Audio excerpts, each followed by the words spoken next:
বিভিন্ন জেলায় বন্যা পরিস্থিতির আরো অবনতি। তিস্তা, ধরলা ও যমুনার পানি বিপদসীমার ওপর দিয়ে প্রবাহিত হচ্ছে। নতুন নতুন এলাকা প্লাবিত। চট্টগ্রামের লোহাগাড়ায় বিমান বাহিনীর প্রশিক্ষণ বিমান বিধ্বস্ত, প্যারাসুটে নেমে প্রাণ বাঁচালেন 2 পাইলট, অক্ষত অবস্থায় উদ্ধার। খুলনার জোড়াগেট এলাকায় যুবলীগ কর্মীকে কুপিয়ে হত্যা, মাদক ব্যবসায় বাধা দেওয়ার জের বলছে পরিবার। হত্যাকারীকে শনাক্তের দাবি পুলিশের। চট্টগ্রামে এলিভেটেড এক্সপ্রেসওয়ে নির্মাণ প্রকল্প সহ 9টি উন্নয়ন প্রকল্প একনেকে অনুমোদন, ব্যয় ধরা হয়েছে 6,000 কোটি টাকার বেশি। এবং সাতক্ষীরায় বিরল রোগে আক্রান্ত শিশু মুক্তামনির চিকিৎসায় ঢাকা মেডিকেলে 8 সদস্যের মেডিকেল বোর্ড গঠন। অস্ত্রোপচারের সিদ্ধান্ত 2 সপ্তাহ পর।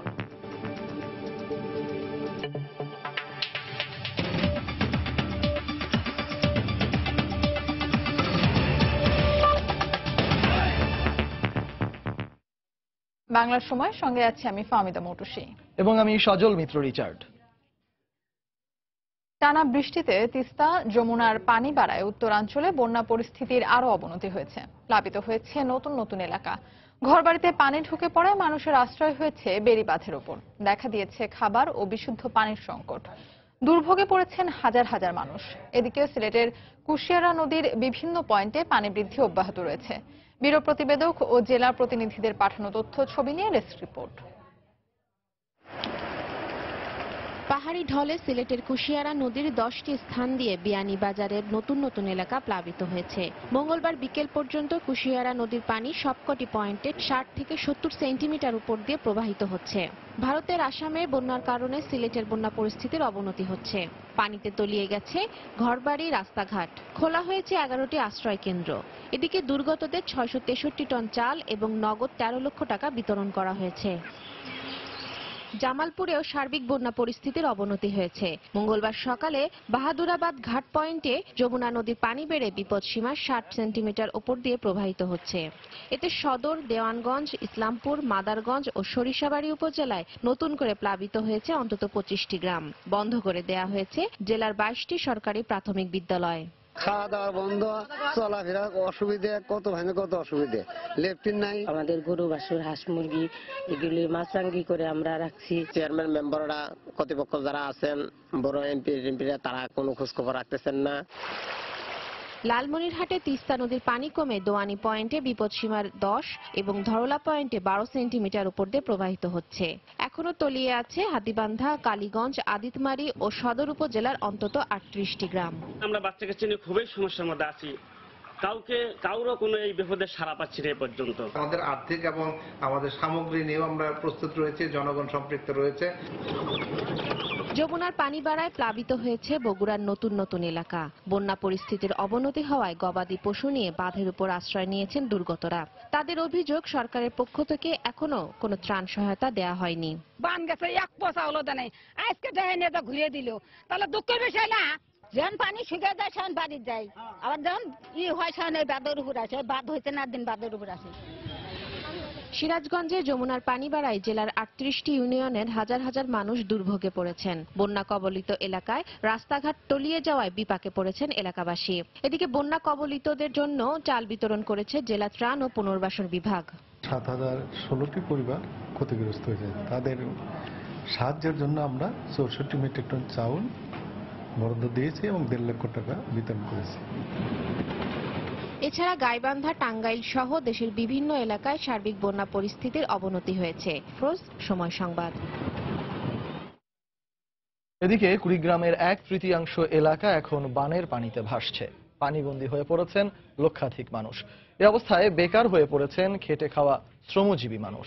স্থানীয় জনপ্রতিনিধি জানান, এদের সহায়তার জন্য তালিকা করা হচ্ছে। আর জেলা প্রশাসক বলছেন, ত্রাণ বরাদ্দের পাশাপাশি বন্যার্তদের সহায়তায় সবকিছু প্রস্তুত রাখা হয়েছে। মুমিনুল ইসলাম মঞ্জুর তথ্য ও বেলাল হোসেনের তোলা ছবি নিয়ে ডেস্ক রিপোর্ট।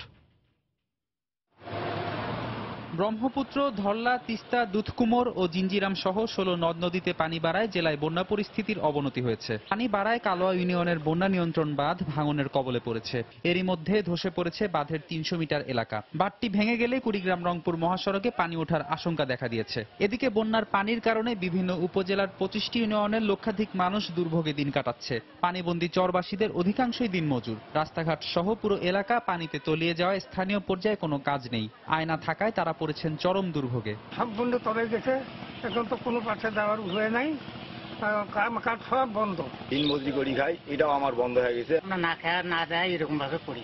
বাড়িঘর তো আমাদের তলে গেছে, আমরা তো সবাই গরু ছাগল নিয়ে বানের মধ্যে আছি। এখন বাংলা যদি আমরা ভাঙি যায়, আমরা এখন যাবো কোথায়? প্রতি বছর বন্যার সময় কর্মহীন হয়ে পড়া চরের দিনমজুরদের জন্য এই সময় ঘরে বসে করার মতো কাজ দেওয়া হলে এর স্থায়ী সমাধান হতে পারে বলে অভিমত এই এনজিও কর্মীর। এই সময় আসলে পরিবারের পুরুষ মহিলা সবাই দুর্ভোগের মধ্যে পড়ে আছে, কাজেই তারা কোনো বাইরে যেতে পারছে না, কোনো কাজকর্ম করতে পারছে না। আমার মনে হয় এই সময় যদি তাদের কোনো হস্তশিল্পের কাজ দেওয়া যেত তাহলে মনে হয় খুব ভালো হতো, তারা উপকৃত হতো। সদর উপজেলার যাত্রাপুর ইউনিয়নের 30টি গ্রামের সবগুলো প্লাবিত হয়েছে। পানিবন্দী 20,000 মানুষের অধিকাংশই দিনমজুর। স্থানীয় জনপ্রতিনিধি জানালেন এদের সহায়তার জন্য তালিকা তৈরি করা হচ্ছে। ঊর্ধ্বতন কর্তৃপক্ষে জানানো হয়েছে, সেখান থেকে আমাদের ত্রাণ দেওয়া হবে বলে আমি জেনেছি এবং এই মর্মে তালিকাও করা শুরু করে দিয়েছে।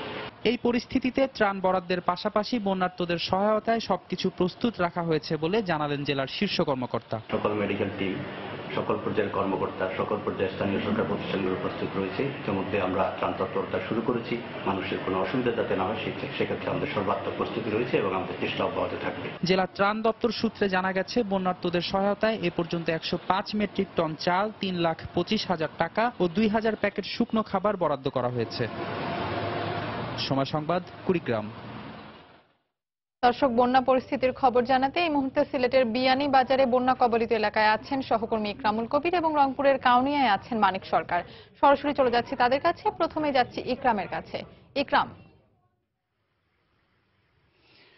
ধন্যবাদ মৌটুসী। আমি এখন যেখানে দাঁড়িয়ে আছি এটা বিয়ানীবাজার উপজেলার দুবাক ইউনিয়নের পুঞ্জিপুরি গ্রামে। একেবারে আমি কুশিয়ারার ডাইকে দাঁড়িয়ে আছি, যেই ডাইকটি প্রায় 10টি জায়গায় কুশিয়ারার নদীকে ফসল রক্ষার জন্য যে ডাইক দেওয়া হয়েছিল সেই ডাইকের 10টি জায়গায় ভাঙ্গন দেখা দিয়েছে। আমি যদি আপনাকে একটু দেখাতে পারি, আপনি দেখতে পাচ্ছেন যে এই যে এই নদীর রক্ষার যে বাঁধটি এবং ফসল রক্ষার যে বাঁধটি ভেঙে কিভাবে পানি ঢুকছে, এটা আজকে নতুন নয়, আজকে প্রথম নয়, প্রায় 10-15 দিন থেকেই এইভাবে পানি ঢুকছে। শুধু এই জায়গা নয়, এর আরো উজানে আরো প্রায় 4-5টি ভাঙ্গন রয়েছে। পিছনে আমার আরো এরকম প্রায় অনেকগুলো ভাঙ্গন রয়েছে। যেই ভাঙ্গন দিয়ে পানি প্রবেশের ফলে যেই সমস্যাটি হয়েছে এই কদিনে আমি যদি আপনাকে দেখাতে পারি, দেখবেন আপনি হাতের বামে আমার এই যে দেখা যাচ্ছে এগুলো সব কিন্তু ফসলের জমি ছিল। বামের এই ফসলের জমিগুলো সব তলিয়ে গেছে, আউশ ধানের ক্ষেত জমি তলিয়ে গেছে, অন্যান্য শাকসবজির যেই ফসলগুলো রয়েছে সবকিছু তলিয়ে গেছে। আবার এই কুশিয়ারা নদীর ডানে বা নদীর উপারে যে গ্রামটি রয়েছে সেটাও দুবাক ইউনিয়নের একটি গ্রাম, সেই গ্রামও একইভাবে পানিতে তলিয়ে গেছে। বলা যায় যে কুশিয়ারা নদীর পানি যে এইভাবে 10-15 দিন থেকে বিপদসীমার উপর দিয়ে প্রবাহিত হচ্ছে, এর ফলে একেবারে বিপন্ন অবস্থায় পড়েছে এই এলাকার মানুষেরা। ফসল হারিয়ে, কাজ হারিয়ে সবকিছু একেবারে গুটিয়ে নিয়েছে তাদের পরিবারে। সবগুলো পানিবন্দী হয়ে গেছে। আমার ডানে বায়ে প্রচুর বাড়িঘর দেখতে পাচ্ছি একেবারে পানিবন্দী অবস্থায় রয়েছে। তবে এর মাঝেও যেটা হচ্ছে, কোনো জায়গায় যদি একটু জমি ভেসে হচ্ছে সেখানে চারা লাগিয়ে দিচ্ছে, সেখানে ধান লাগিয়ে দিচ্ছে, হয়তো তারা আশায় যে হয়তো আর পানিটা বাড়বে না, পানিটা একসময় চলে যাবে, একসময় বিপদ সময় নিচে নেমে যাবে, জমিগুলো আবার উঠে যাবে এবং এই জমিগুলো উঠে যাওয়ার পর তারপরে তারা আবার ফসল লাগিয়ে দিবে, ফসল লাগিয়ে আগাম ফসল ঘরে তুলবে, এই আশায় তারা বুক বাঁধছে। এবং যে জিনিসটা আমি এখানে এসে লক্ষ্য করলাম, বিভিন্ন জনের সাথে কথা বলে, এখানে প্রচুর পরিমাণে ত্রাণ সামগ্রী এসেছে, কিন্তু যে জিনিসটা হচ্ছে ত্রাণ সামগ্রী আসার পর ত্রাণের যে বিতরণের ক্ষেত্রে বেশ কিছু সমস্যা দেখা দিয়েছে। এক একজন সদস্য বিতরণ করার কথা ছিল যাদের, তাদের না করে আরেকজনকে করেছে। এই ধরনের সমস্যা এই এলাকায় বিভিন্নভাবে আমি অভিযোগ পেয়েছি। সবকিছু মিলে মৌটুসী এ ছিল সিলেটের বন্যা পরিস্থিতির সর্বশেষ খবর। আমি এখন রংপুরের বন্যা পরিস্থিতির খবর জানতে সেখানে চলে যাচ্ছি। সেখানে রয়েছেন আমাদের সহকর্মী মানিক সরকার। ধন্যবাদ ইকরামুল কবির। মৌটুসী, আমি বর্তমানে যে স্থানটিতে দাঁড়িয়ে আছি এটি রংপুরের কাউনিয়া উপজেলার ট্যাপামধুপুর ইউনিয়নের চর বিশ্বনাথ গ্রাম। এই চর এলাকায় আপনি দেখতে পাচ্ছেন যে বিস্তীর্ণ এলাকায় জলমগ্ন হয়ে পড়ছে। এখানকার প্রায় অন্তত না হলেও কয়েক হাজার মানুষ এখন পানিবন্দী অবস্থায় রয়েছে। আমি সকালে এই চর বিশ্বনাথ এলাকায় শুরুতে একবার এসেছিলাম, তখন যেমনটি দেখেছি পানির তীব্রতা, এখন দেখা যাচ্ছে বিকালের দিকে পানির তীব্রতা আরো অনেক বেশি। তো এলাকার লোকজন আশঙ্কা করছে যে রাতে কি হতে পারে, এই আশঙ্কায় তারা বড় রকমের আশঙ্কিত হয়ে আছে। তার আগে আরেকটি বিষয় আপনাকে বলা দরকার, সেটি হচ্ছে যে সকাল থেকে যখন পানির তীব্রতা বাড়তে থাকে তখন থেকে তাদের অনেকেই ঘর থেকে বের হতে পারেনি, যে কারোর বাসায় চুলা পর্যন্ত জ্বলেনি, আমি এই বিকালে খোঁজ নিয়ে জানতে পেরেছি। এই অবস্থায় তাদের ভবিষ্যতে খাওয়া দাওয়ার বিষয়টা কি হবে? এমনিতে তো টিউবওয়েল ডুবে যাওয়ায় বিশুদ্ধ পানির অভাব দেখা দিয়েছে, খাদ্য সংকট তো আছেই।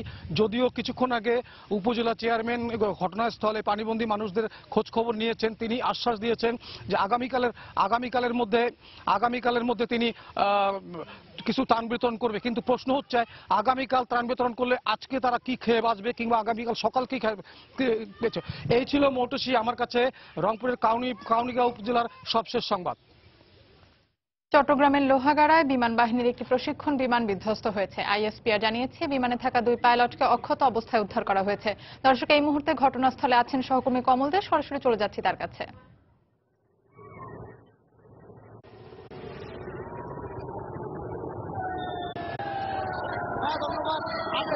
চট্টগ্রামের সাতকানিয়া যে বিমানটি দুর্ঘটনা কবলিত হয়েছে, সেই দুর্ঘটনা যারা রক্ষা পেয়েছিল তাদেরকে এখন উদ্ধার করে একটা হেলিকপ্টার নিয়ে চলে যাচ্ছে। অর্থাৎ জানেন যে আজ ঠিক দুপুর 2টার দিকে চট্টগ্রাম শাহ আমানত বিমানবন্দরের জহুরুল ঘাঁটি থেকে Y130 বিমানটি উড্ডয়ন করে এবং আরেকের দিকে বিমানটি বিধ্বস্ত হয় এবং বিধ্বস্ত হওয়ার পর এখানকার যে 2জন পাইলট ছিল, পাইলট 2জন তারা জীবন রক্ষা পায় এবং তারা এয়ারপোর্ট তারা অবতরণ করে।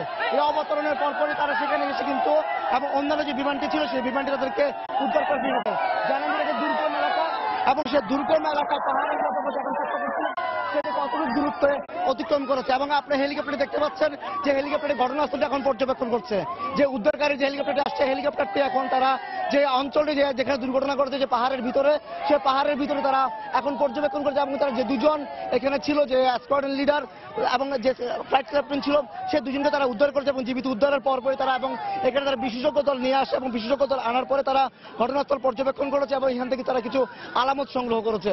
আমরা কথা বলার চেষ্টা করেছিলাম যারা বিমান বাহিনীর কর্মকর্তা এখানে এসেছিলেন তাদের সাথে, তারা আমাদেরকে যেটা বলছেন তারা আপাতত একটি তদন্ত কমিটি গঠন করেছে এবং সেই তদন্ত কমিটি তারা তদন্ত করছে এবং তদন্ত কমিটি তদন্ত রিপোর্ট দেওয়ার পরে তারা মূলত তারা বিষয়টি উল্লেখ করবে। তা এখন পর্যন্ত বলা চলে যে দুর্ঘটনা বিমান বিধ্বস্ত হয়েছে, সেই বিধ্বস্ত বিমানের ধ্বংসাবশেষ কিছুক্ষণ আগে যে হেলিকপ্টারটি এসছে সেই হেলিকপ্টারটি তুলে নিয়ে গেছে। তো বলা চলে যে আপনি জানেন যে দুপুর 2টার দিকে বিমানটি বিধ্বস্ত হয় এবং এই মূলত একটি 3 উপজেলা চট্টগ্রামের সাতকানিয়া, লোহাগাড়া এবং বাঁশখালী সীমান্তবর্তী খুব পাহাড়ের ভিতর, গহীন পাহাড়ের ভিতরেই মূলত বিমানটি বিধ্বস্ত হয়েছে এবং এই বিমানটি দেখার জন্য, বিধ্বস্ত বিমানটি দেখার জন্য হাজার হাজার লোক ভিড় করেছে মূলত সেই দুর্গম এলাকার মধ্যে। তাই আমরা যে এখানে দাঁড়িয়ে আছি ঠিক তার থেকে কিন্তু মাত্র 5 মিনিটের দূরত্ব, পাহাড়ের ভিতরে গহীন পাহাড়, 3 পার্বত্য, 3 যে রাঙ্গামাটি, 3 যে চট্টগ্রাম 3 উপজেলা সাতকানিয়া, লোহাগাড়া এবং বাঁশখালী, ঠিক তার 3বর্তী চুনতি এবং চুনতি বরহাতিয়া এলাকাতে মূলত এই বিমানটি বিধ্বস্ত হয় এবং বিধ্বস্ত বিমানের 2জন পাইলট ছিল, সেই 2জন পাইলটকে তারা কিছুক্ষণ আগে জীবিত উদ্ধার করে। অর্থাৎ তারা হেলিকপ্টার, তারা মূলত তারা প্যারাশুট দিয়ে তারা নিচে নেমে এসেছিল এবং নিচে নেমে আসার পরে তারা এখানে তাদেরকে উদ্ধার করে নিয়ে যাওয়া হয়েছে। তো এখন পর্যন্ত বলা চলে যে বিমানটি বিধ্বস্ত হয়েছে সেই বিমানের ধ্বংসাবশেষ তারা নিয়ে গেছে এবং তদন্ত শেষে তারা বলতে পারবে কি বিমানটি কেউ দুর্ঘটনা ঘটেছিল। তো এখন পর্যন্ত আমার কাছে ছিল চট্টগ্রামের সাতকানিয়াতে সর্বশেষ। দর্শক, চট্টগ্রামের লোহাগাড়ায় একটি প্রশিক্ষণ বিমান বিধ্বস্ত হয়েছে, এ বিষয়ে আমাদেরকে বিস্তারিত জানাচ্ছিলেন সহকর্মী কমল দে। বাংলার সময় আরো থাকছে। চট্টগ্রামে মিতু হত্যা মামলায় 2য় দফায় সাবেক পুলিশ কর্মকর্তা বাবুল আক্তারকে তলব। মামলার খুঁটিনাটি তথ্য নিতে ডাকা হয়েছে বাদীকে, বলছে পুলিশ। চট্টগ্রামে এলিভেটেড এক্সপ্রেসওয়ে নির্মাণ প্রকল্প সহ প্রায় 6,500 কোটি টাকা ব্যয়ে 9টি উন্নয়ন প্রকল্পের অনুমোদন দিয়েছে জাতীয় অর্থনৈতিক পরিষদের নির্বাহী কমিটি একনেক। সকালে রাজধানীর শেরেবাংলা নগরে NEC সম্মেলন কক্ষে প্রধানমন্ত্রী শেখ হাসিনার সভাপতিত্বে প্রকল্পগুলোর অনুমোদন দেওয়া হয়। সভায় 865 কোটি টাকা ব্যয়ে নরসিংদীর আঞ্চলিক সড়ক উন্নয়ন প্রকল্প, 500 কোটি টাকা ব্যয়ে বেশ কয়েকটি নদী পুনঃখনন ও বিদ্যুৎ সরবরাহ ব্যবস্থার উন্নয়নে অনুমোদন দেওয়া হয় প্রায় 600 কোটি টাকার একটি প্রকল্প। সভা শেষে অনুষ্ঠিত সংবাদ সম্মেলনে গত অর্থ বছরের গড় মূল্যস্ফীতির সঙ্গে বার্ষিক উন্নয়ন কর্মসূচির বাস্তবায়ন চিত্র তুলে ধরেন পরিকল্পনা মন্ত্রী আ.হ.ম মুস্তফা কামাল। মন্ত্রী বলেন, লক্ষ্যমাত্রার 90% এডিপি বাস্তবায়নে 2016-17 অর্থ বছরে সরকার ব্যয় করেছে প্রায় 1,07,000 কোটি টাকা। 2016-17 অর্থ বছরের গড় মূল্যস্ফীতি পয়েন্ট টু পয়েন্ট ভিত্তিতে 5.44। এপ্রিল মে জুন 3 মাস আমাদের মূল্যস্ফীতির পরিমাণ বেড়েছে 5.72%। ফার্স্ট টাইম 1,00,000 কোটি টাকা এডিপি বাস্তবায়নের এই বেঞ্চমার্ককে আমরা অর্জন করতে সক্ষম হয়েছি। এটি আমি মনে করছি কি অনন্য সাধারণ আমাদের অর্জন। 15-16 অর্থ বছর আমাদের এডিপি বাস্তবায়নের পরিমাণ ছিল। পূর্বশত্রুতার জেরে খুলনার জোড়াগেট এলাকায় সাইদুল ইসলাম নামে যুবলীগের এক কর্মীকে প্রকাশ্যে কুপিয়ে হত্যা করেছে দুর্বৃত্তরা। এলাকায় মাদক ব্যবসায় বাধা দেওয়ার জের ধরে তাকে হত্যা করা হয়েছে বলে জানান স্থানীয়রা। এ ঘটনায় জিজ্ঞাসাবাদের জন্য দুইজনকে থানায় নেওয়া হয়েছে। বিস্তারিত ডেস্ক রিপোর্টে। পুলিশ ও প্রত্যক্ষদর্শী জানান, মঙ্গলবার বেলা 12টার দিকে খুলনার জোড়াগেট এলাকার একটি চায়ের দোকানের সামনে সাইদুল ইসলাম নামে যুবলীগের এক কর্মীর ওপর দুর্বৃত্তরা অতর্কিত হামলা চালায়। এ সময় ধারালো অস্ত্র দিয়ে তাকে কুপিয়ে জখম করে পালিয়ে যায় তারা। তাৎক্ষণিকভাবে খুলনা মেডিকেল কলেজ হাসপাতালে নেয়ার পর সাইদুলকে চিকিৎসকরা মৃত ঘোষণা করেন। অতিরিক্ত রক্তক্ষরণের কারণে তার মৃত্যু হয়েছে বলে জানান চিকিৎসক। তার মৃত্যুর খবর পাওয়ার পর হাসপাতালে ছুটে আসেন স্বজনরা। তাদের অভিযোগ, ফোনে ডেকে এনে তাকে হত্যা করা হয়েছে। চাকে ও বলতেছে কি তোমরা বসো, আমি তো আসতেছি বলছে। এখন বলে মনে ওই পর্যন্ত গেছে পর ওরা 5-7 জন নাকি কয়জন ছিল, আসে ওরা কোপাইছে। ওই এলাকায় সেন্টাই বন্ধ করছে 10 তলার পিছে, ওইল সাইদুলের উপরে খার। পাপ্পু নামের একটা ছেলে ফোন করে শুনছি আনছে তারে, কিছুক্ষণ পরে আমার বাগনা খুন হয়েছে। পাস বিপি ছিল না, হাইপোভলিমিক শকে ছিল, ব্লাড লস হয়েছিল প্রচুর পরিমাণে। তাকে বাঁচানোর চেষ্টা করা হয়েছে, ব্লাড রিকুইজিশন দেওয়া হয়েছে, কিন্তু ব্লাড আনার আগেই রোগীটা এক্সপায়ার করে খুব দ্রুত। জোড়াগেট যুবলীগের আহ্বায়ক জানান, মাদক ব্যবসায় বাধা দেয় এর আগেও একই এলাকায় আরেক যুবলীগ কর্মীকে কুপিয়ে আহত করা হয়। তার ধারণা একই কারণে সাইদুলকে হত্যা করা হয়েছে। এদিকে হত্যাকারীদের শনাক্তের দাবি করেছে পুলিশ। ছেলেটা জীবন হারা রইল, এই মাদক ভাঙিয়ে পরিবর্তন করতে আমাদের এই অবস্থা। এই ছেলে বিগত দিনেও যুবলীগের মিছিল মিটিং করতো। কিছুদিন আগে আমাদের জোড়াগেটে 21 নম্বর ওয়ার্ডের আমার এক যুবলীগ নেতা পাপ্পু, এই পাপ্পুকে খুব নির্মমভাবে কুপিয়েছে। তারই ধারাবাহিকতায় আজকে এই সাইদুলরে কমানো হয়েছে। খুব একটা গলায় লেগেছে আর বাম হাতে লেগেছে, রক্তক্ষরণের উপর সে মারা গেছে। আমরা আসামির নামধাম পেয়েছি, তাদেরকে দ্রুত গ্রেপ্তার করে আইনের আওতায় আনার জন্য আমরা ব্যবস্থা করছি। নিহত সাইদুল ব্যবসার পাশাপাশি জোড়াগেট এলাকায় চায়ের দোকান চালাতেন। এ ঘটনায় জিজ্ঞাসাবাদের জন্য দুইজনকে থানায় নেওয়া হয়েছে। সময় সংবাদ, খুলনা। চট্টগ্রামে আলোচিত মিতু হত্যা মামলায় সাবেক পুলিশ কর্মকর্তা বাবুল আক্তারকে জিজ্ঞাসাবাদ করেছে পুলিশ। বিকেলে চট্টগ্রাম গোয়েন্দা কার্যালয়ে তাকে জিজ্ঞাসাবাদ করেন মামলার তদন্ত কর্মকর্তা মোহাম্মদ কামরুজ্জামান। তিনি জানান, মামলার বাদী বাবুল আক্তারের কাছ থেকে কিছু তথ্য জানতে তাকে ডাকা হয়েছে, যা মামলার তদন্তের অগ্রগতিতে সহায়ক হবে। এর আগে গত বছরের ডিসেম্বরে প্রথমবারের মতো হাজির হয়েছিলেন বাবুল আক্তার। 2016 সালের 5 জুন নগরীর নিজাম রোডে দুর্বৃত্তদের ছুরিকাঘাত ও গুলিতে নিহত হন সাবেক পুলিশ কর্মকর্তা বাবুল আক্তারের স্ত্রী মাহমুদা খানম মিতু। এই ঘটনায় বাবুল আক্তার বাদী হয়ে নগরীর 5 লাইশ থানায় একটি হত্যা মামলা করেন। মামলায় 4 জন আসামি আটক হলেও 2 জন এখনো পলাতক রয়েছে। বিরল রোগে আক্রান্ত সাতক্ষীরার 10 বছরের শিশু মুক্তামণির চিকিৎসায় 8 সদস্যের মেডিকেল বোর্ড গঠন করা হয়েছে। প্রাথমিক চিকিৎসা শেষে শারীরিক অবস্থার উন্নতি হলে অস্ত্রোপচারের সিদ্ধান্ত নেওয়া হবে বলে জানান ঢাকা মেডিকেলের বার্ন ইউনিটের সমন্বয়ক ডাক্তার সামন্তলাল সেন। সাতক্ষীরার কামারবাইচা গ্রামের সাধারণ মুদি দোকানদার ইব্রাহিমের 2 যমজ মেয়ে মুক্তামণি ও হীরামণি এবং এক ছেলেকে নিয়ে ছোট্ট পরিবার। সাধ্যে না কুলালেও অনেক স্বপ্ন নিয়ে সদা চঞ্চল 2 যমজ মেয়েকেই ভর্তি করান স্কুলে, কিন্তু কিছুদিন পরেই সুখে সে সংসার এলোমেলো হয়ে যায়। মেয়ে মুক্তামণির ডান হাতে দেখা দেয় বিরল এক রোগ। দিন যতই যায় ততই খারাপ হতে থাকে তার অবস্থা। দিশেহারা হয়ে পড়েন ইব্রাহিম। এক সময়ে দুরন্ত চটপটে মুক্তা ধীরে ধীরে নিস্তেজ হয়ে পড়ে। সারাক্ষণ ছুটাছুটি করা মুক্তা বন্দী হয়ে পড়ে ঘরে। আমার বোন বলে যে আপা আমার যদি আল্লাহ যদি সারাই দেয় তা আমরা দুই বোনে আবার স্কুলে যাব। মেয়েটা যে লেখাপড়া করতে যেটুকুন করেছে তা বাম হাত দিয়ে লেখে তো মনে হয় যেন ডান হাত দিয়ে লেখে, আর এত সুন্দর ছবি আঁকে। মেয়ের এমন দুর্দশা দেখে অসহায় হয়ে পড়েন সামান্য মুদির দোকানদার বাবা। নানাজনের নানা কথায় গ্রাম্য চিকিৎসা এমনকি জেলা শহরের ভালো ডাক্তার কোনো কিছুই বাদ রাখেননি চিকিৎসায়, কিন্তু সঠিক চিকিৎসা পাননি কোথাও। সাধ্য মোতাবেক আমি চেষ্টা করছি, তারপরেও ভুল ট্রিটমেন্টের শিকার হয়েছি আর কি ডাক্তারদের, যার কারণে আজ আমার বাচ্চাটার এই অবস্থা। 2 সপ্তাহ পর্যবেক্ষণে রেখে বিভিন্ন পরীক্ষা শেষে মূল চিকিৎসা শুরু করা হবে বলে জানান ডাক্তার সামন্তলাল সেন। প্রাথমিকভাবে যেটা মনে হলো যে তার হাতে একটা অনেক পুরানা ব্যাধি, যেটা এতদিন খুবই অবহেলায় ছিল এবং এটা মনে হচ্ছে যে ক্যান্সারের পর্যায়ে। আর তার শরীরের অবস্থা খুবই খারাপ, মানে একদম রক্ত শূন্যতা বলে চলে। আমরা একটা মেডিকেল বোর্ড করছি, সেটা কালকে বসবে এবং এই বোর্ডের সিদ্ধান্ত অনুযায়ী আমরা আগাবো। সঠিক চিকিৎসায় দেশে মুক্তাকে পুরোপুরি সুস্থ করা সম্ভব বলে জানিয়েছেন চিকিৎসকেরা। ফেরদৌস লিপি, সময় সংবাদ, ঢাকা। বাংলা সময় আরো থাকছে। সরবরাহ ভালো থাকলেও চাহিদা অনুযায়ী ক্রেতা না থাকায় হতাশ চাঁপাইনবাবগঞ্জের আম ব্যবসায়ীরা। বৃষ্টি ও বন্যাকে দায়ী করছেন বিক্রেতারা। প্রবল স্রোতের কারণে পাটুরিয়া দৌলদিয়া ঘাটে ফেরি চলাচল ব্যাহত হচ্ছে। পারাপারের অপেক্ষায় আছে 5 শতাধিক ছোট বড় যানবাহন। বিআইডব্লিউটিসি জানায় গতকালের পর আজও পাটুরিয়া ঘাট এলাকায় যানবাহনের অতিরিক্ত চাপ আছে।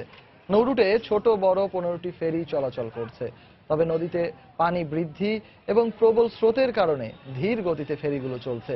এতে নদী পার হতে সময় অনেক বেশি লাগছে। এদিকে ঘাটের 2 পারে পারাপারের অপেক্ষায় থাকা যানবাহনের দীর্ঘ যানজট সৃষ্টি হয়েছে। আমি সিজারের রোগী বলতে গেলে, তারপরে এমনিতে জামের ভিতরে আটকে আছে, অনেক কষ্ট হচ্ছে। গত 3 দিন যাবত আমরা এখানে আসছি। আমাদের টিকিটের সমস্যা, আমাদের খাওয়ানোর সমস্যা হচ্ছে, রুটঘাটেরও সমস্যা। 8-9 ঘন্টা ধরে এখানে আটকে আছি।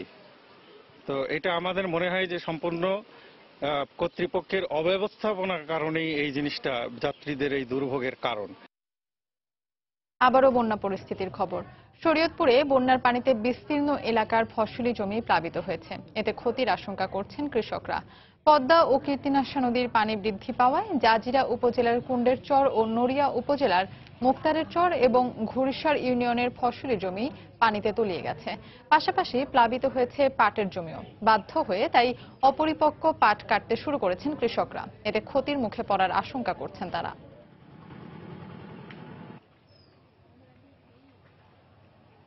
আমরা পাট ছোট ছোট পাট কাটতে হালাইতেছি, পাটে ওজনে কম হইতেছে, একবার কচি পাট কাটতে হালাইতে হইতেছে।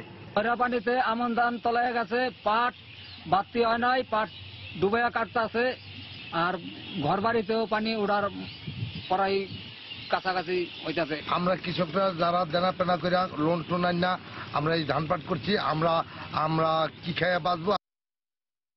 এদিকে কক্সবাজারে বন্যায় ভেঙে গেছে বহু ঘরবাড়ি, রাস্তাঘাট ও ব্রিজ কালভার্ট। বিপর্যস্ত সড়ক যোগাযোগ ব্যবস্থা। ভেসে গেছে বীজতলা, চিংড়ি ঘের, খামারের মাছ। ঘূর্ণিঝড় মোড়ার আঘাতের পর বন্যায় দিশেহারা ক্ষতিগ্রস্তরা। তবে প্রশাসন বলছে বন্যার ক্ষতি অল্প সময়ের মধ্যে কাটিয়ে ওঠার জন্য সমন্বিতভাবে কাজ চলছে। সুজাউদ্দিন রুবেলের তথ্য ও মোহাম্মদ ফরাজের ছবি নিয়ে ডেস্ক রিপোর্ট। আর তো দিয়ান করবো আর এখন ফটো কাটে আর তো বাচ্চানি কিছু নাই। কক্সবাজার সদর উপজেলার জালালাবাদ ইউনিয়নের লরাবাগ গ্রামের নূরজাহান। অব্যাহত বৃষ্টি ও পাহাড়ি ঢলে ঘরবাড়ি, গবাদি পশু এবং কৃষি ফসল হারিয়ে এখন নিঃস্ব। শুধু নূরজাহান নন, এখন ওই এলাকার প্রতিটি পরিবারের একই অবস্থা। 7 দিন আগেও সবকিছু ছিল স্বাভাবিক, কিন্তু এখন কোথাও সড়ক ভাঙা, কোথাও পুরো সড়কই হয়ে গেছে বিচ্ছিন্ন। ভেঙে গেছে ব্রিজ, কালভার্ট। পানি নামার পর এখন ভেসে উঠছে দুর্দশার চিত্র। কক্সবাজার সদর ছাড়াও এমন ক্ষতির চিহ্ন রামু, চকরিয়া ও উখিয়া উপজেলায়। ঘূর্ণিঝড় মোড়ার আঘাতের পর বন্যার এই ধাক্কা যেন মরার উপর খাড়ার ঘা হয়ে দাঁড়িয়েছে এই অঞ্চলের মানুষের জীবনে। ঘর বাড়ি নাই, আমার থাকার কোনো ব্যবস্থা নাই, আমি এখন রাস্তাঘাটে। মুরব্বীরা হাঁটাচলা করতে পারতেছে না, স্কুলের ছাত্রছাত্রীরা হাঁটাচলা করতে পারতেছে না। আমাদের এখানে পুকুরের মাছ শেষ, স্কুলে যেতে পারছি না, গাড়ির খুব সমস্যা হচ্ছে এখানে, যাতায়াতের খুব অসুবিধা হচ্ছে। মুরগি ফার্ম ছিল, লাখ লাখ টাকার মুরগি চলে গেছে, মরে গেছে। বউসখান আর মাড়ি পর্যন্ত নাই, উড়াইলে গিয়ে এ সর্বহারা বই নেই। আমরা এখন কি খাবো, কি করবো, সব শেষ। স্থানীয় জনপ্রতিনিধিরা বলছেন দ্রুত সময়ের মধ্যে এই অচলাবস্থা নিরসনে সরকারের সহযোগিতা প্রয়োজন। আনুমানিক 4 কোটি টাকার আমাদের ইউনিয়নে ক্ষয়ক্ষতি হয়েছে। প্রশাসনের কাছে অনুরোধ করব আমাদের এই অচলাবস্থা নিরসন করে আমাদের ইউনিয়নের জনসাধারণকে একটু স্বস্তির নিঃশ্বাস ফেলার সুযোগ করে দিবেন। জেলা প্রশাসন বলছে বন্যার ক্ষতি অল্প সময়ের মধ্যে যাতে কাটিয়ে উঠতে পারে সেজন্য সমন্বিতভাবে কাজ চলছে। জেলা প্রশাসন থেকে নিয়মিত মনিটরিং করা হচ্ছে এবং সকল সাপোর্ট দেওয়ার জন্য আমরা কাজ করে যাচ্ছি। আশা করি আমরা এই ক্ষতি অল্প সময়ের মধ্যে কাটিয়ে উঠতে পারবো। কক্সবাজারের 71টি ইউনিয়নের মধ্যে এবার বন্যা কবলিত হয়েছে 35টি ইউনিয়ন, আর মারা গেছে 8 জন। সময় সংবাদ, কক্সবাজার। সিলেটের ফেঞ্চুগঞ্জ উপজেলা ও কয়েকটি গ্রামকে বন্যা থেকে রক্ষায় 2005 সালে কুশিয়ারা নদী ও হাকালুকি হাওরের মাঝখানে বুড়িকিয়ারিতে নির্মাণ করা হয় বাঁধ। এই বাঁধ এখন মৌলভীবাজারের কুলাউড়া, জুড়ি ও বড়লেখা উপজেলার জন্য কাল হয়ে দাঁড়িয়েছে। সেখানকার মানুষের অভিযোগ, এই বাঁধের কারণে হাওরের পানি বের হতে না পেরে উল্টো দিকে প্লাবিত করছে গ্রামের পর গ্রাম। দেখা দিয়েছে স্থায়ী জলাবদ্ধতা। দিগেন সিংহের ছবিতে আব্দুল্লাহ হাদের রিপোর্ট। যে বাঁধ নিয়ে এত কথা সেই বুড়িকেরি বাঁধ এটি। কুলাউড়া, বড়লেখা এবং জুড়ি উপজেলার মানুষের অভিযোগ, হাকালুকির এই পারে এই বাঁধটি নির্মাণের কারণে হাওরের পানি গিয়ে কুশিয়ারা নদীতে মিশতে পারছে না। এ কারণেই প্রতি বছর বর্ষা মৌসুমে সেই 3টি উপজেলা জলাবদ্ধতায় আক্রান্ত হয়। এই বাঁধটা হওয়ার কারণেই আমাদের এই দুর্দশা। আজকে প্রতি বছরই এই ধরনের সমস্যার সৃষ্টি হচ্ছে। বিটার মাটিও চলাই যে, গড়ও চলাই যে, আমরা আছি সার বান্ধিয়া সারের উপরে। আমাদের বাড়িঘর সবগুলি রাস্তাঘাট সবাই ডুবে গেছে, স্কুল সব কিছু মরে গেছে গিয়ে। তবে হাওরের এপারের ফেঞ্চগঞ্জের বাসিন্দারা বলছেন বাঁধটি উঠিয়ে দিলে তাদের বাড়িঘর কুশিয়ারায় বিলীন হয়ে যাবে। বাঁধ না থাকলে ফেঞ্চগঞ্জ এলাকার মানুষ থাকতো না, পানিবন্দীও চলে যেত। অফিস শেষ হয়ে যাবে, রেলওয়ে সেতু শেষ হয়ে যাবে, হাইওয়ে যে সেতু ওটা শেষ হয়ে যাবে এবং 90 মেগাওয়াট বিদ্যুৎ কেন্দ্র ধ্বংস হয়ে যাবে। ফেঞ্চগঞ্জের সংসদ সদস্য মনে করেন বাঁধের জন্য নয়, জুড়ি নদীর মুখ ছোট হয়ে যাওয়া এবং কুশিয়ারার তলদেশ ভরাট হওয়ায় হাওরের পানি বের হতে পারছে না। এইটার এই মূল কারণটাই হলো এই জুড়ি নদীর মুখটা ভরে গেছে। এই বন্যা পরিস্থিতির সার্বিক সমাধান যেটা হলো সেটা হলো কুশিয়ারা নদী খনন, এর কোনো বিকল্প নাই। সিলেট পানি উন্নয়ন বোর্ড জানায় বাঁধটি ভেঙে দেওয়ার জন্য মৌলভীবাজার থেকে চাপ আসছে। বন্যার পানি নামার পর এলাকা ঘুরে ব্যবস্থা নেওয়া হবে। রাস্তা নির্মাণ করা হয়েছে এই যেটা কিনা জুড়ি নদীর উইথকে আরো বেশি সংকুচিত করে ফেলছে। এটাতে কোথাও শোনা যাচ্ছে। তো সবকিছুই আমরা বন্যার পানিটা একটু নেমে গেলে হয়তো পরিদর্শন করে এটা করতে পারবো আর কি। চলতি বন্যার 2 সপ্তাহ পেরিয়ে গেলেও কুলাউড়া, জুড়ি ও বড়লেখার পানি জমে আছে বর্ষার শুরু থেকে। বুড়িকেরি বাঁধ দেওয়ার আগে এমন অবস্থায় কখনো পড়তে হয়নি, দাবি 3 উপজেলার মানুষের। আব্দুল আহাদ, সময় সংবাদ, সিলেট। মুন্সিগঞ্জে 35 কোটি মিটার কারেন্ট জাল জব্দ করেছে কোস্টগার্ড। গতকাল বিকেল থেকে রাত পর্যন্ত অভিযান চালিয়ে এই বিপুল পরিমাণ কারেন্ট জাল উদ্ধার করা হয়। কোস্টগার্ড জানায় সদর উপজেলার পঞ্চসার ইউনিয়নের মুক্তারপুর পুরাতন ফেরিঘাট এলাকার 25টি দোকানে অভিযান চালিয়ে বিপুল পরিমাণ কারেন্ট জাল জব্দ করা হয়, যার আনুমানিক মূল্য প্রায় 17 কোটি 50 লাখ টাকা বলে জানায় কোস্টগার্ড। এদিকে অভিযানের খবর পেয়ে দোকান মালিকরা পালিয়ে যায় বলে জানানো হয়।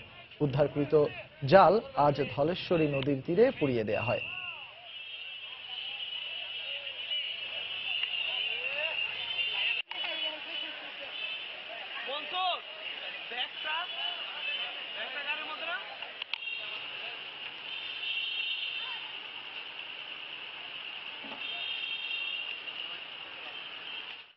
ফেনীতে আমেনা নামে 11 বছর বয়সী গৃহকর্মীকে আগুনে ঝলসে দেওয়ার ঘটনায় অভিযুক্ত গৃহকর্ত্রী আফরোজা বেগমকে গ্রেফতার করেছে পুলিশ।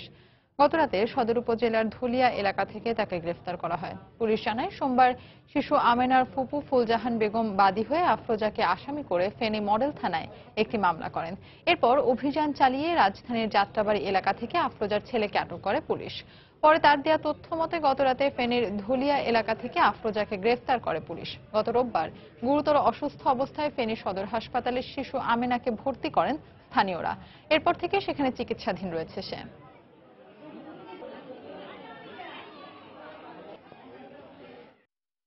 ঢাকাতে একটা অপারেশনাল টিম পাঠিয়েছিলাম। সেখানকার পাওয়া তথ্য অনুযায়ী আমরা আফরোজাকে ধুলিয়া নামক একটা জায়গা থেকে গ্রেপ্তার করি এবং শিশুটি এখনো চিকিৎসাধীন রয়েছে। আমরা আফরোজার সাথে কথাবার্তা বলেছি, আমাদের তদন্ত অব্যাহত থাকবে। নোয়াখালীর হাতিয়া থেকে জলদস্যু কালাম বাহিনীর কমান্ডার রাসেল সহ 3 জনকে গ্রেফতার করেছে র্যাব 11। গতকাল রাতে বয়রচর এলাকা থেকে তাদের গ্রেফতার করা হয়। র্যাব জানায় জলদস্যু কালাম বাহিনীর কয়েকজন সদস্য বয়ারচরে অবস্থান করছে এমন সংবাদের ভিত্তিতে অভিযানে যায় তারা। এ সময় তাদের উপস্থিতি টের পেয়ে পালিয়ে যায় জলদস্যুরা। পরে তাদের ধাওয়া দিয়ে রাসেল সহ 3 জনকে গ্রেফতার করা হয়। আটককৃত রাসেল কালাম বাহিনীর নদী কমান্ডার হিসেবে দায়িত্ব পালন করছিল বলে জানায় র্যাব। ঘটনাস্থল থেকে 3টি আগ্নেয়াস্ত্র, 10 রাউন্ড গুলি ও 5টি রকেট ফ্লেয়ার জব্দ করা হয়েছে। ঝালকাঠিতে গুলিতে নাজমুল নামে একজন নিহত হয়েছেন। পুলিশের দাবি বন্দুকযুদ্ধে তার মৃত্যু হয়। গতকাল রাতে সদর উপজেলার বেরপাশা গ্রামে এই ঘটনা ঘটে। পুলিশ জানায় রাতে অস্ত্রধারী ডাকাতরা বরিশাল খুলনা মহাসড়কে ডাকাতির প্রস্তুতি নিচ্ছে এমন সংবাদের ভিত্তিতে অভিযান চালায় তারা। এ সময় পুলিশের উপস্থিতি টের পেয়ে গুলি ছোড়ে ডাকাত দলের সদস্যরা। আত্মরক্ষার্থে পুলিশও পাল্টা গুলি চালায়। এক পর্যায়ে পিছু হটে ডাকাতরা। পরে সেখান থেকে গুলিবিদ্ধ অবস্থায় নাজমুলকে উদ্ধার করে হাসপাতালে নিয়ে যায় পুলিশ। তবে কর্তব্যরত চিকিৎসক তাকে মৃত ঘোষণা করেন। ঘটনাস্থল থেকে একটি রিভলভার, গুলিসহ দেশীয় অস্ত্র উদ্ধার করা হয়েছে। নিহত নাজমুল ডাকাতি মামলার আসামি বলে জানিয়েছে পুলিশ। পুলিশ ইয়েদের লক্ষ্য করে গুলি ছেড়ে এক পর্যায়ে একজন ডাকাতকে হতাহত অবস্থায় পাওয়া যায়। তাকে হাসপাতালে চিকিৎসার জন্য প্রেরণ করলে ডাকাত হাসপাতালে মারা যায় এবং তাদের সাথে ধারালো অস্ত্র সহ আগ্নেয়াস্ত্র পাওয়া যায়। ভৈরবের কমলাপুর এলাকায় আগুনে পুড়ে গেছে একটি জুতার কারখানা। ফায়ার সার্ভিস জানায় ভোরে কমলাপুর এলাকার ফাহাদ বেবি স্যান্ডেল ফ্যাক্টরির একটি অংশে আগুনের সূত্রপাত হয়। খুব দ্রুতই আগুন চারদিকে ছড়িয়ে পড়ে। এ সময় ফায়ার সার্ভিসের 2টি ইউনিট 1.5 ঘন্টার চেষ্টায় আগুন নিয়ন্ত্রণে আনে। পরে কারখানা থেকে মালামাল উদ্ধার করে ফায়ার সার্ভিস।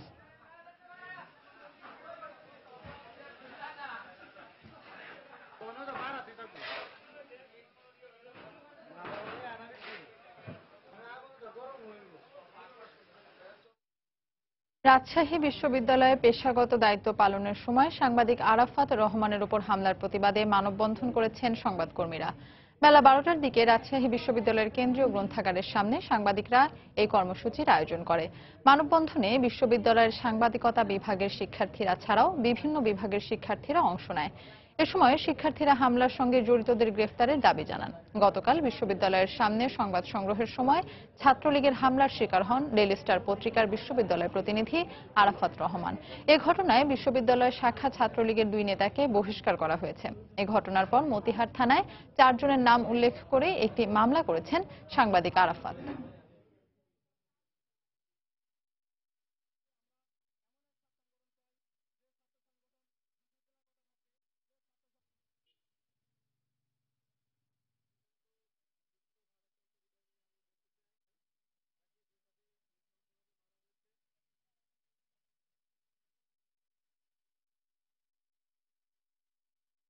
তাদের নামে মামলা করা হয়েছে। আমরা চাচ্ছি যে প্রশাসনিক যে প্রসিডিওর আছে সেভাবে তাদের সর্বোচ্চ শাস্তি নিশ্চিত করা হয় আর কি। কাজ করতে যেয়ে যদি আমরা হামলার শিকার হই, এটা আসলে খুবই নির্মম বর্বরতার পরিচয় দেয়।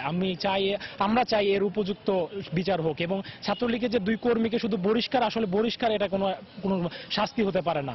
এর জন্য উপযুক্ত শাস্তি আমরা চাই।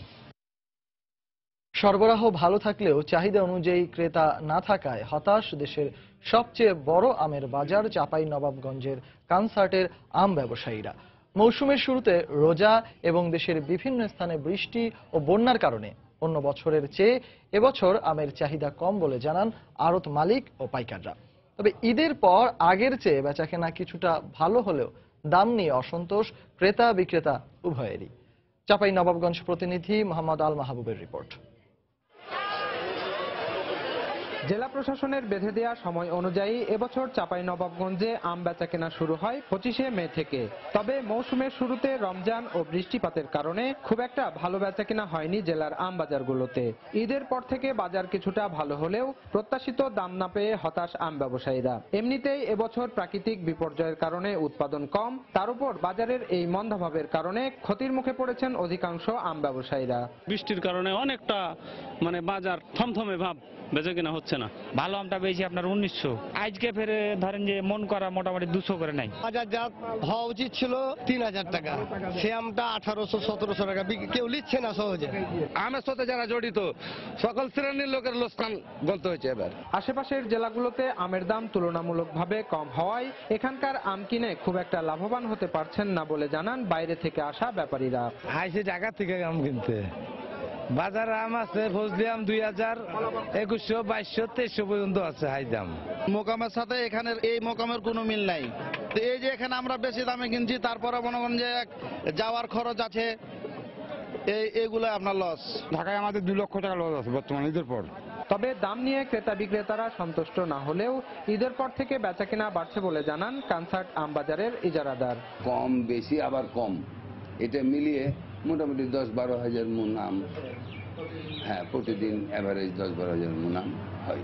এটা 2 মাস কন্টিনিউ করবে আশা করছি আমরা। জেলার শিবগঞ্জ উপজেলায় উৎপাদিত মোট আমের বড় একটি অংশ বেচাকেনা হয় এই বাজারে।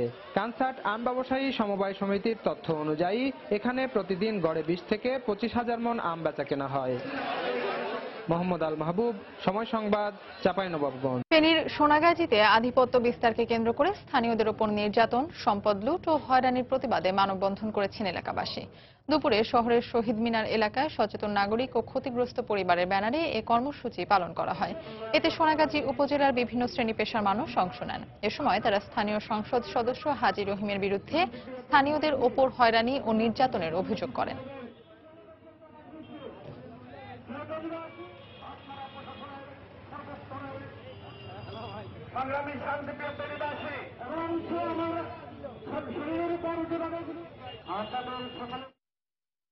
বৃক্ষরোপণ করে যে সম্পদশালী হয় সে, এই স্লোগানে লক্ষ্মীপুরে শুরু হয়েছে 7 দিনব্যাপী বৃক্ষ মেলা। সকালে জেলা কালেক্টরেট ভবনের সামনে মেলার উদ্বোধন করেন জেলা প্রশাসক হুমায়রা বেগম। এ সময় বিভাগীয় বন কর্মকর্তা ও কৃষি সম্প্রসারণ অধিদপ্তরের কর্মকর্তারা উপস্থিত ছিলেন। মেলায় 40টি স্টলে বনজ ও ঔষধি গাছ প্রদর্শন করা হয়। 7 দিনব্যাপী এই মেলা চলবে আগামী 17 জুলাই পর্যন্ত।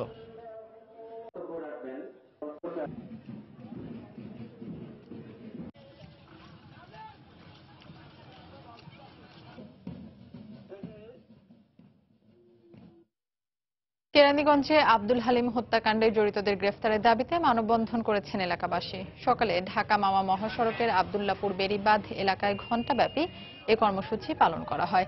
এতে 5 শতাধিক নারী পুরুষ অংশ নেন। এ সময় বক্তারা হালিমকে হত্যার সঙ্গে জড়িতদের গ্রেফতার করে দৃষ্টান্তমূলক শাস্তির দাবি জানান। গত 30 জুন নামাজ পড়ে বাড়ি ফেরার পথে ধারালো অস্ত্র দিয়ে কুপিয়ে হালিমকে হত্যা করে দুর্বৃত্তরা।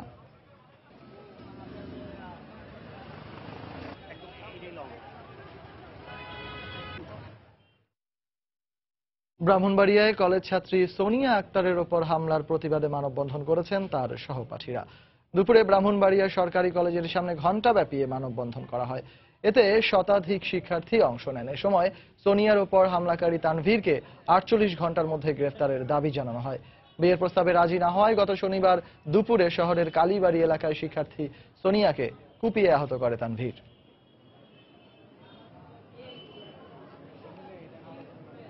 বেতন ভাতা বৃদ্ধি সহ 11 দফা দাবিতে তৃতীয় দিনের মতো অবস্থান ধর্মঘট পালন করেছেন রাজশাহী সিটি কর্পোরেশনের কর্মচারীরা। পাশাপাশি নগরীর কেন্দ্রীয় চিড়িয়াখানায় তালা ঝুলিয়ে দিয়েছেন তারা। সকাল থেকে নগর ভবনের সামনে জড়ো হন আন্দোলনকারীরা, পরে সেখানে বিক্ষোভ সমাবেশে অংশ নেন। এ সময় মজুরি বৃদ্ধি সহ 11 দফা দাবিতে বিভিন্ন স্লোগান দেন বিক্ষুব্ধ শ্রমিকরা। তাদের অভিযোগ, 2016 সালে স্থানীয় সরকার মন্ত্রণালয় থেকে শ্রমিকদের মজুরি 300 টাকা থেকে বাড়িয়ে 450 টাকা করার নির্দেশ দেওয়া হয়, কিন্তু 1 বছর পেরিয়ে গেলেও মজুরি না বাড়ায় বাধ্য হয়ে আন্দোলনে নেমেছেন তারা।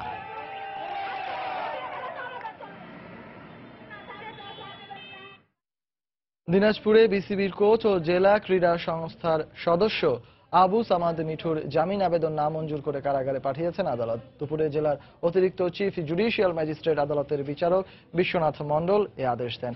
এর আগে আদালতে আত্মসমর্পণ করে তার আইনজীবীর মাধ্যমে জামিন আবেদন করেন আবু সামাদ মিঠু।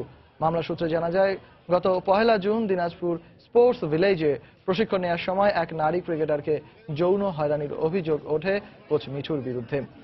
এই ঘটনায় গত 8ই জুলাই ওই ক্রিকেটারের বাবা বাদী হয়ে মিঠুকে আসামি করে কোতোয়ালি থানায় একটি মামলা করেন। পরে আজ দুপুরে আদালতে হাজির হয়ে জামিন আবেদন করেন মিঠু। বাংলার সময়ের শীর্ষ সংবাদ জানিয়ে দিচ্ছি আরেকবার। বিভিন্ন জেলায় বন্যা পরিস্থিতির আরো অবনতি। তিস্তা, ধরলা ও যমুনার পানি বিপদ সীমার ওপর দিয়ে প্রবাহিত হচ্ছে। নতুন নতুন এলাকা প্লাবিত। চট্টগ্রামের লোহাগাড়ায় বিমান বাহিনীর প্রশিক্ষণ বিমান বিধ্বস্ত। প্যারাসুটে নেমে প্রাণ বাঁচালেন 2 পাইলট, অক্ষত অবস্থায় উদ্ধার। খুলনার জোড়াগেট এলাকায় যুবলীগ কর্মীকে কুপিয়ে হত্যা। মাদক ব্যবসায় বাধা দেয়ার জের বলছে পরিবার। হত্যাকারীকে শনাক্তের দাবি পুলিশের। চট্টগ্রামে এলিভেটেড এক্সপ্রেসওয়ে নির্মাণ প্রকল্প সহ 9টি উন্নয়ন প্রকল্প একনেকে অনুমোদন। ব্যয় ধরা হয়েছে 6,000 কোটি টাকার বেশি।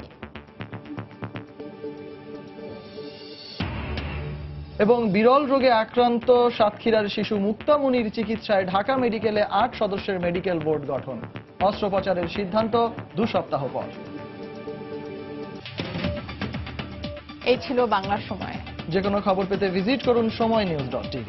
এছাড়া এইমাত্র পাওয়া খবর আপনার মোবাইলে পেতে SMS করুন *BN লিখে পাঠিয়ে দিন 16242 নম্বরে। সঙ্গে থাকুন সময়।